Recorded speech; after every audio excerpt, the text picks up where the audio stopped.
Private credit is, I mean, it's nothing new, but it is kind of new trend-wise. It's been emergent and front of page now for maybe the past 5 to 7 years. Yeah, and growing rapidly. And yes, everybody's getting involved.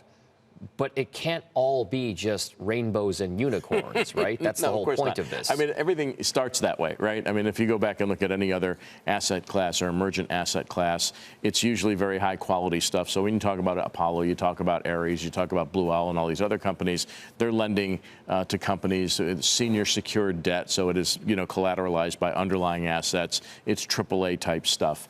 The Federal Reserve Bank of Boston, though, just released a study asking whether or not private credit, which is disintermediating some of the big banks and loaning to large businesses, whether or not there's systemic risk there, because banks are now providing credit lines to private credit firms as they wait to draw down their capital. And the question is, are the banks themselves now exposing themselves to business risk and recession risk should things go south from here? Just how big is the private credit market vis-a-vis the Wall Street banks that are now, in essence, almost backstopping them with regard to providing liquidity for some of these loans? So about $1.7 trillion has been raised in the last several years for private credit. And so that's more than there is, high-quality paper to lend to or high-quality businesses to lend to. So it all starts with, as I said before, lending to AAA senior secured credits, which are backed by the underlying, physical collateral that companies have.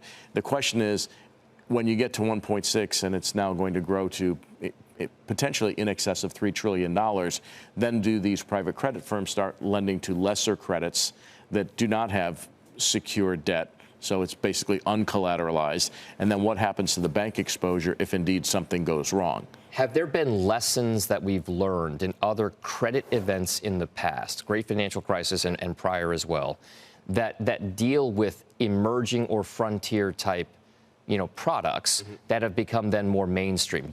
Are we better equipped now to deal with what could be a possible credit issue on this side of the business, given what we've seen in the past? So it's interesting. I've spoken to some existing officials, former officials, and some of them are actually unaware of what this chain looks like, of the bank lines of credit going out to private credit firms, which, by the way, a lawyer who's involved in structuring these products told me the lines of credit from banks are secured by the loans that the private credit firms are making.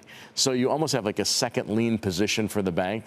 So it's not the first one to get the asset if something goes wrong. So there's some concern there. And I would not fully compare this to the great financial crisis where collateralized debt obligations were the problem, but this involves collateralized loan obligations, or CLOs. So there is a similarity to this, and it's something we need to watch closely, because if banks are exposed ultimately and we go into a recession, you could see the chain of lenders get hurt and possibly pose systemic risk. And Ron, really quickly before we let you go, I was speaking with Nicholas Janvier over at Columbia Threadneedle about this idea of Section 899, this proposed law that goes in that may tax foreign corporations and individuals for owning U.S. assets that give them income.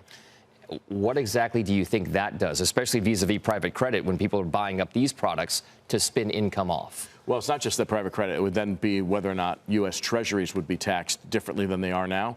And if that's the case, and Japan owns 1.1 trillion, China owns in excess of 700 billion, and then some other shadow ownership in Europe that they do through shell companies, maybe as much as $1 trillion total.